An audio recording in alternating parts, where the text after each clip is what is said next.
Let us pray. Our Father and our Lord, we bless your name, for you are the good God and your mercy endures forever. Thank you, Father, for hell today is vanquished. Heaven is won today. We give glory and honor to you, the King of kings and the Lord of lords. The entrance of your word gives light and understanding to the simple. Father, as I speak your word this morning, grant us your light and let it remain the joy of your salvation. We pray through Jesus Christ, our Lord. Amen. Praise ye the Lord. The Lord is risen today. He is risen indeed. Hallelujah. There is this song that came into my spirit man when I was preparing for this message. And it matches the Easter celebration. So if you have your pen, you can note it down. I learned this song many years ago, more than 20 years ago. So you never can tell. Sometimes, the entrance of the word gives light.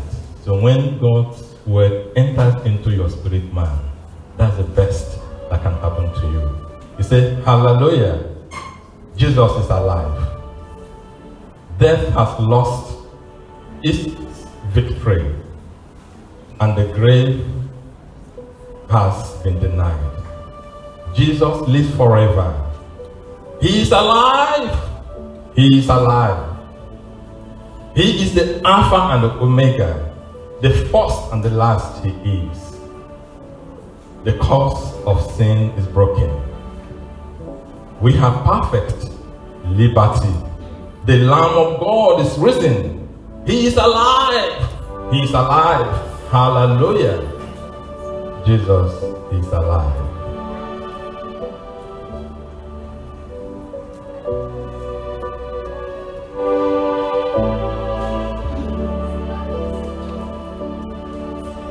Hallelujah, Jesus is alive. Death has lost its victory, and the grave has been denied. Jesus lives forever. He's alive. He's alive. He's the Alpha and Omega. The first and last is He. The curse of sin is broken. He has perfect liberty. The Lamb of God is risen. He is alive. He is alive. He is the Alpha and Omega. The first and last is He. The curse of sin is broken. We have perfect liberty. The Lamb of God is risen. He's alive. He's alive. Hallelujah. Jesus is alive. Hallelujah. Jesus is alive.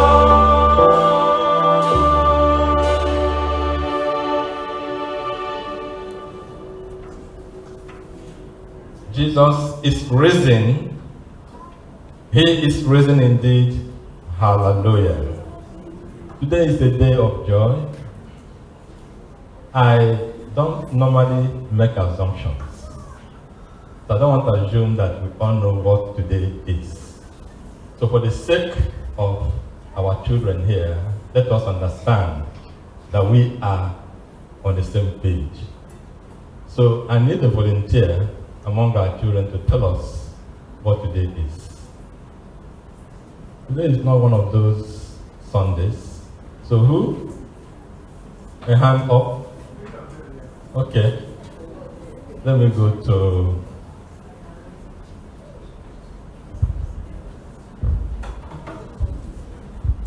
Easter. Praise the Lord. So who else can tell us what Easter is? Just go. Let's understand. It's when Jesus rose up to go to heaven. Praise the Lord. Can we give them a round of applause? Who rose up from the dead on that day? Yes. Jesus. Jesus Christ, the Lord Jesus. I've said for our children, when you want to call Jesus, you put the Lord Jesus. So give him back. Let him say the Lord Jesus rose from the dead. The Lord Jesus rose up from the dead. Praise the Lord. You know, the important thing there is the Lord makes that name special. Being Lord over your life makes that name special. Who can remember the name of your great grandfather?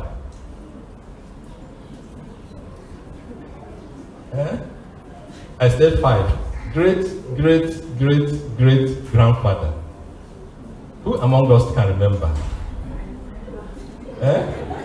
Not your last name, No, I remember my 4th grandfather. Praise the Lord. The 4th, not the 5th.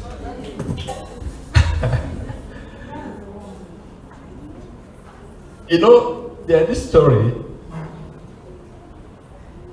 When somebody dies, you have seen someone will die and they call the pastor to come and pray. That's number 1. That's if they have faith. But then if they believe in medical science, they will not even know if it's someone that they love so much. They will still rush that body to the hospital. And more often than not, that person can be administered some, maybe prayers. Hands can be laid because with God all things are possible. And that person comes back. And they say, praise the Lord. The Lord has raised somebody from the dead. And sometimes, some time ago, I watched a footage of a known person addressing the United Nations. And he was giving testimonial of how he was raised from the dead after having been confirmed dead. They administered everything, and then somehow the power of God came upon him and he got back to life. We saw the story of Lazarus in the Bible. The Lord Jesus, he was dead and came. Lazarus, come forth. And he was raised from the dead. But all these are, technically speaking, resuscitations. They are mere resuscitations. Sometime, it was recorded that they now died physically and they were buried. We saw what happened to Joseph in the land of Egypt. He died. But he gave an instruction to his children, his descendants, that any day they are going back to Israel, that they should carry his bones. So what has happened, anywhere someone is buried, you will still find relics, remnants, bone of the dead. Archaeologists will go as much as excavating, and they will say, look at the nature of bone that we got, artifacts that we got. That should tell us what happened to that location many, many years ago. In the case of the Lord Jesus Christ, there is nothing archaeologists have not done, but still they cannot find any place where remnants of his bone can be seen. That is the mystery. Excavation is still going on in the land of Israel, even up to Palestine, trying to find relics, remnants of somebody that was buried someday, sometime. But they can't. That is a mystery. Our Lord Jesus Christ died and he rose, and eyes saw him. It's not that it was just a mirage, just something, a fairy tale. He had an encounter. We saw when the disciples ran, Peter, John ran to the tomb, and they saw nothing. They saw nothing. But something significant there happened. The linen cloth, when a Jewish person dies, the way they will wrap is just similar to what the Arabs do, or how the Muslims bury their dead. They will wrap the dead body with linen cloth. Everything, they just use maybe rope, wrap around the body. No casket. In the case of the Lord Jesus Christ, they ran in there into the tomb. What they saw was just the linen cloth. And the account says that the handkerchief on the head, how it was folded, was still intact. That means something miraculously sneaked out of that wrapping. The Lord Jesus went out with his whole body. But the miracle is that the cloth was still like that. Praise the name of the Lord. Hallelujah. So the Lord Jesus is Lord. He is King. He proved that he's God himself. So it is easy to lose the sight of this most basic truth.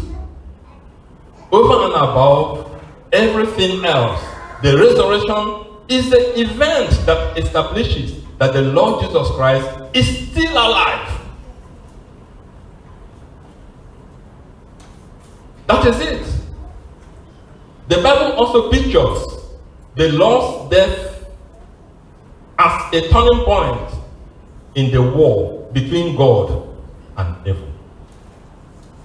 A turning point. When you are fighting a battle, the stronger wins. I was just imagining those days we are children, we wrestle. You might be a big boy in the school making noise. Some of you can remember that. Maybe have tested such a thing. A big boy. There was one big boy. Those days we'll call him Aspahad.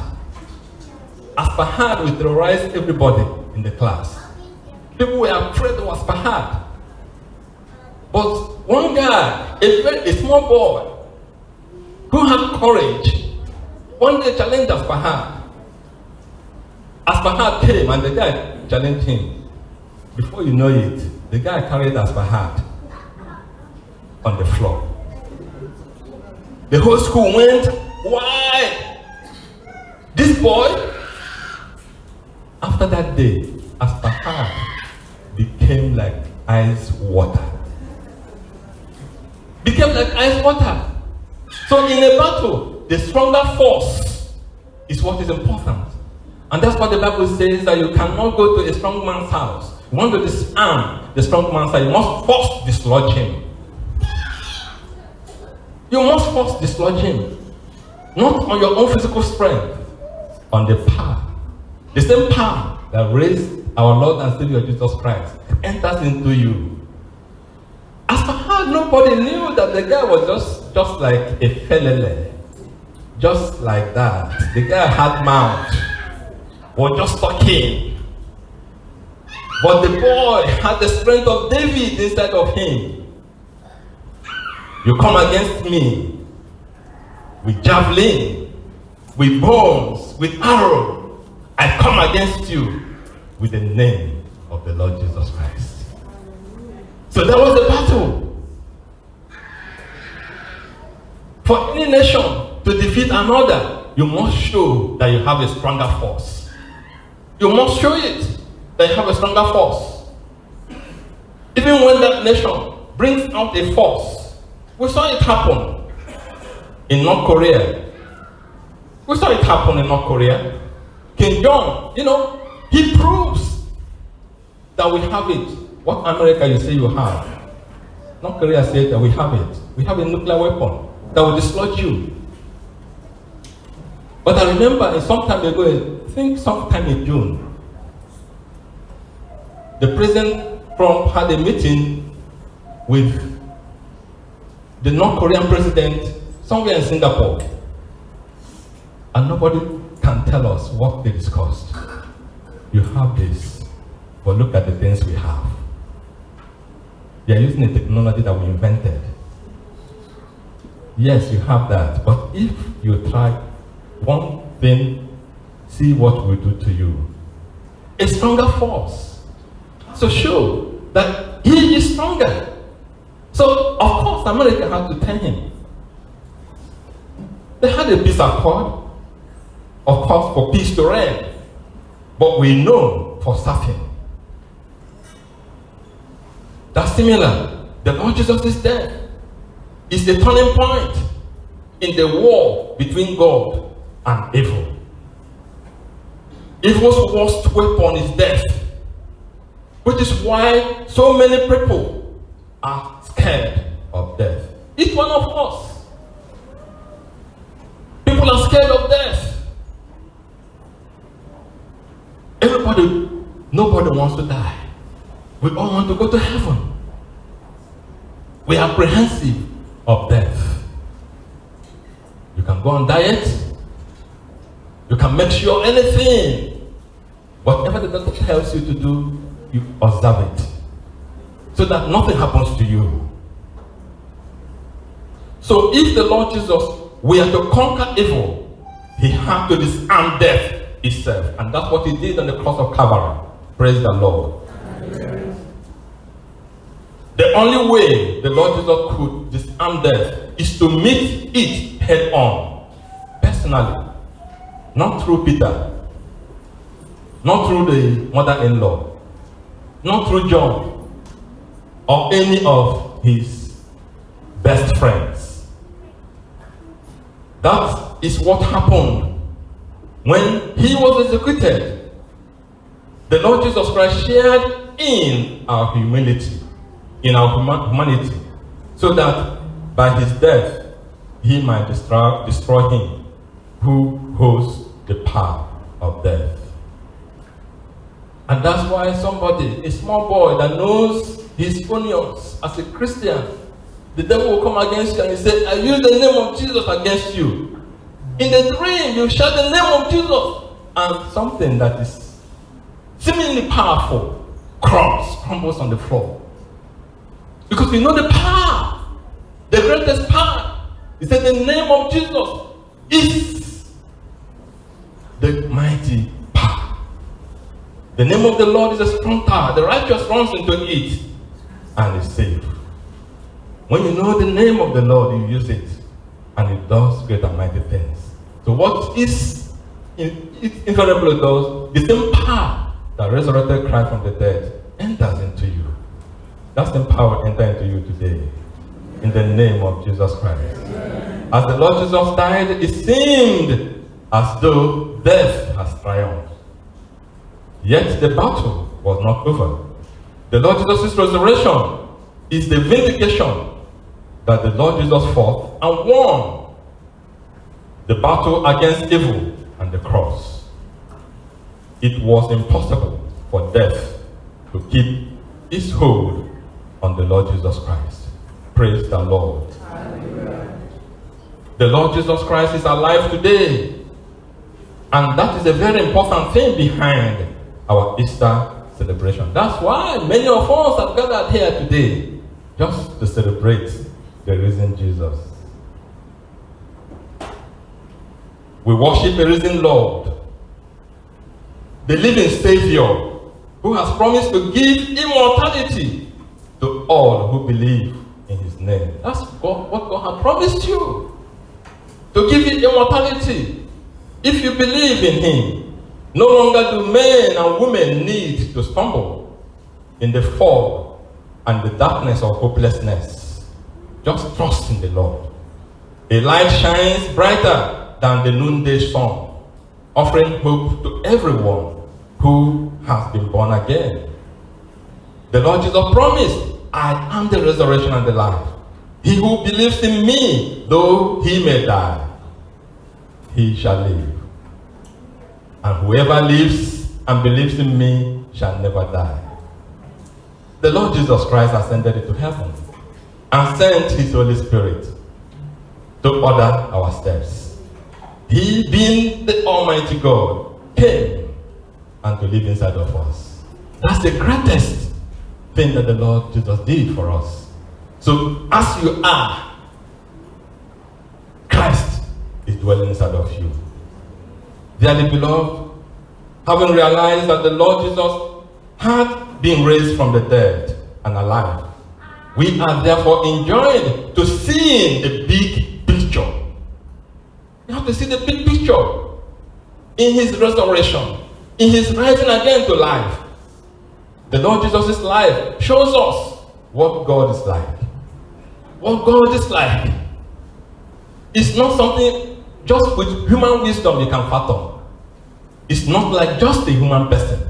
It's not just like a father, a physical father or mother that lives and gives you food. That's a mystery. We just recounted how you can't even remember your 5th generation of 4 parents. But we remember the Lord Jesus Christ, who died more than 3,000 years ago. The Lord Jesus, God in him, is full of indiscriminate compassion, reaching out to people of every race, every age, background, sex, and lifestyle. The way he reaches out to me as a priest is the same way he reaches out to a young lad who acknowledges him as Lord and Savior over his life. The Lord Jesus' teaching comes as a rude awakening, as well as a great moral instruction.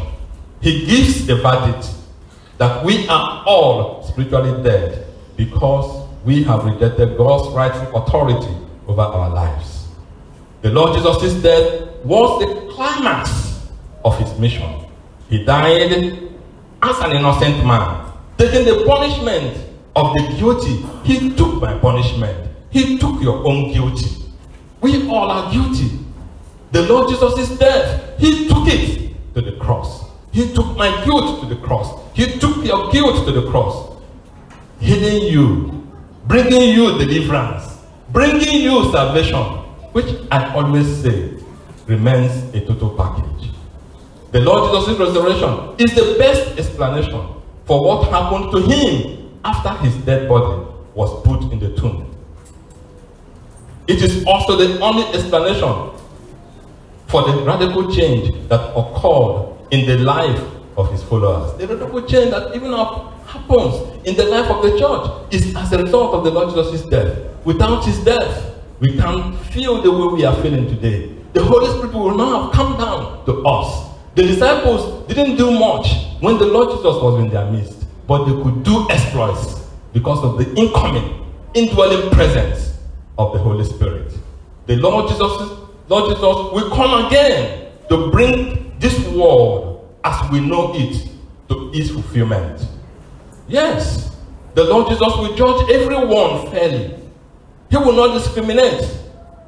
He will judge us based on our prior response to him. Your prior response to him. Your prior response to the call of God upon your life. That's how the Lord Jesus will judge you. Not just ephemeral things. He will judge you rightly. Praise the Lord. If you rejected him, the Lord Jesus, of course, rejects you. If you accept him, the Lord Jesus, of course, will accept you. If you followed him, the Lord Jesus, of course, will bring you into his paradise.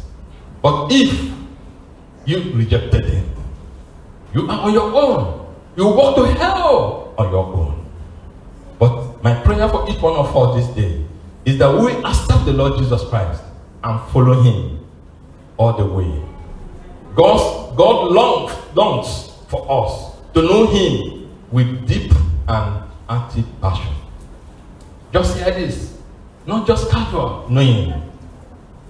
He longs for us to know him with deep and active passion. He loves us so deeply and longs for us to return to him. He is filled with overwhelming joy and forgiveness when we do that. That's exactly what the Lord Jesus is for. He's calling you. He longs you to come to him. Are you thirsty? Are you devastated? The Lord Jesus is calling upon you to come to him. That he will give you everything that you require in life.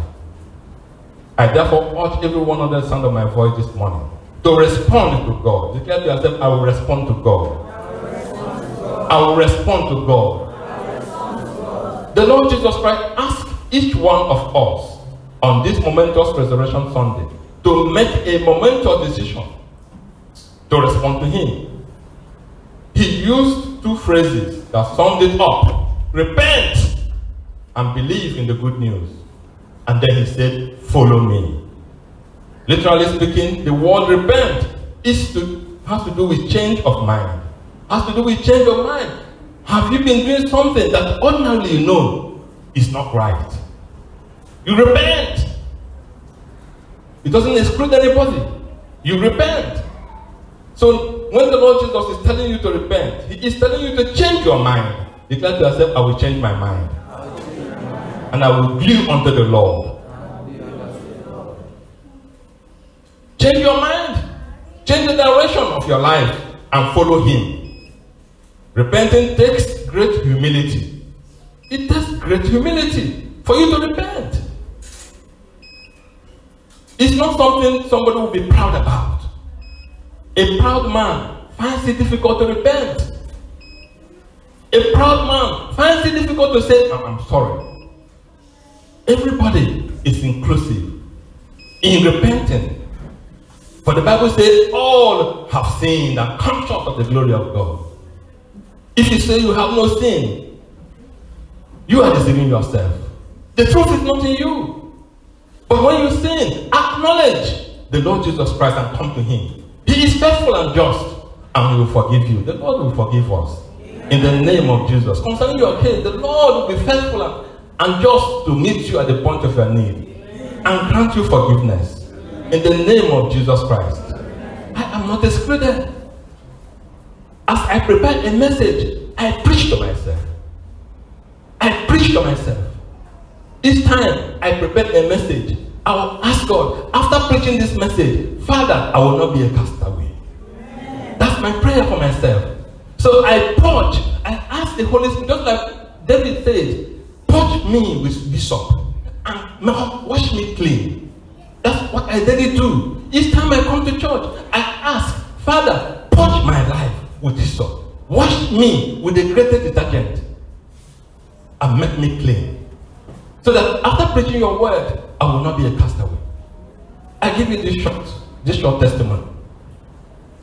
Yesterday, I had to put a call across to somebody. I just instantly felt that I offended. I never took it for anything. It's a young man that had worked for me. I trusted. But in the course of the week, I called his attention to something that I noticed. That I felt, yes, I told him, it's not your fault. But please, check your workers. But the man responded. The way he responded, he felt so bad that I could not trust him again. I I could sense in my spirit, man, the guy was just groaning. He was almost literally crying. Up to this point, sir, I tried to tell him, it's not you. But he said, yes, I take responsibility. Whatever happened, you should know that I'm able to take care of what entrusted in my hands. Of course, I trusted him. But the Holy Spirit imprinted in my heart that you offended him. Call him and say sorry. Explain certain things to him. I gave the guy a call. The guy was so chilled up that I could call him. I said, I know in our conversation I offended you. Please forgive me. I am very, very sorry. I trust you. He wanted to explain. I said, please, from your heart of heart, you are my son. I trust you. Forgive me. It was as if God came to him. He was thanking me. I said, no, please, thank you so much. God bless you. I just have to call you so that at least you know that I love you. After preaching this message, I will not be a castaway. Amen. That is the journey. That's everything that the Lord Jesus Christ has brought us. He is love. God first loved us. And that is why in this parish I said, anything that will make us scatter, I will fight it with a drop of my blood. I value relationship. And I said, for what happened in Acts chapter 2 to happen in any church, we must be in one accord. And that's why we do communion every Sunday, every time we gather. And we sing, with God all things are possible. It is not by our own strength. It is only by the power of God. If you can't bring God into your matter, God will be far from you. In your walking, how do you please God? In your conversation, how do you please God? You put God first. Do you ask the Holy Spirit to help you? The Bible says the letter kills, but the Spirit gives life. I pray for each one of you under the sound of my voice that the Spirit of God will give you life. Amen. In your relationship, the Spirit of God will give you life. Amen. In the name of Jesus. Amen. The very name Jesus means the Lord saves. The Lord rescues. So when you bring Jesus into your matter, you are saying, God saves me. God rescues me. That's what it means. Far from delaying our decisions, the Bible urges us to get right with God as soon as possible. Seek the Lord while he may be found. Call on him while he is near. Not when he's far away. When not somebody has died or passed away, they are calling to the Lord to come and make the person go to heaven. It is not possible. It is not possible. At a critical point in the person's life, he rejected God. And you now gather. And you say the Lord has given, the Lord has taken away. It's not the God that has taken him. On this glorious Easter morning, if you hear his voice, do not harden your heart. Now is the time of God's favor. Now is the day of salvation. Dearly beloved, all the blessings that come with the resurrection will not locate you if you have not met Jesus Christ, your personal Lord and Savior. If you are ready to become a Christian today, to make Jesus, the Lord Jesus, your friend, to be born again on this special day, I enjoin you to pray with me in this manner. If you want to lay your hand on your chest, on your heart, just pray with every strength that you have. You may add your own personal confessions as you deem fit. Say with me, Lord Jesus. I now recognize that you are the risen Lord. I have rebelled against you. I am sorry for the wrong ways I have treated you. I am sorry for the wrong ways I have treated others. Forgive me, Lord. Thank you so much for loving me and for dying for me on the cross. I believe that through your death, my relationship with you can start over again. Please help me to stop going my own way and to start following you all the days of my life. These are many more I ask through Jesus Christ our Lord. Amen. Praise the Lord. That amen there means I agree, means it is settled. That saying is just like signing your name at the bottom of a petition. That's what it means. We have signed our name at the bottom of that petition to God. But that amen that we said, our faith rests on God's promises, not on our feelings. We rest everything that has to do with us, our faith, on God's promises, and not the way we feel. And God's promises are firm and solid. Let us hear such promises. Yes, these promises are for all of us because they have confessed the name of the Lord. The Lord Jesus Christ says, whoever comes to me, I will never drive away. I will never cast away. This assures us that the Lord Jesus Christ welcomes everyone who comes to you, who comes to him. That's the same way the Lord Jesus has welcomed each one of us into his fold today. Praise the name of the Lord. Hallelujah. For God so loved the world that he gave his only Son, that whosoever believes in him should not perish, but have everlasting life. This reminds us of God's deep love for each one of us. If we confess our sins to God, he can always be trusted to forgive us and take our sins away. This assures us that God has pardoned us and completely forgotten about our previous rejections of him. It's not like somebody you offend your boss, you offend your father, you come back to him and he opens the catalog of misdeeds that you did to him. That is not the case with our God. God has forgiven you, has written off, and then has cleared that away. Praise the name of the Lord. Hallelujah. I am the resurrection and the life. Those who believe in me will live, says the Lord Jesus, even though they die. And whoever lives and believes in me will never die. Based on the Lord Jesus' own victory over death, this reassures us of life beyond the grave. Eternal life. That's the greatest that will happen to any Christian. To die a Christian and to live forever. Amen. Praise the name of the Lord.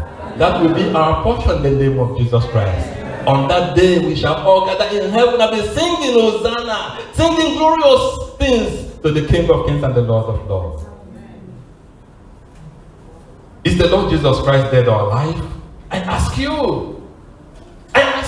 Is he dead or alive? He's alive. Praise the Lord. Amen. The evidence of the empty tomb, which we saw, and the changed lives, the way our lives have changed, the life of his followers, declare that the Lord Jesus is alive. Do you have the Holy Spirit inside of you? That's an evidence that the Lord Jesus Christ is alive.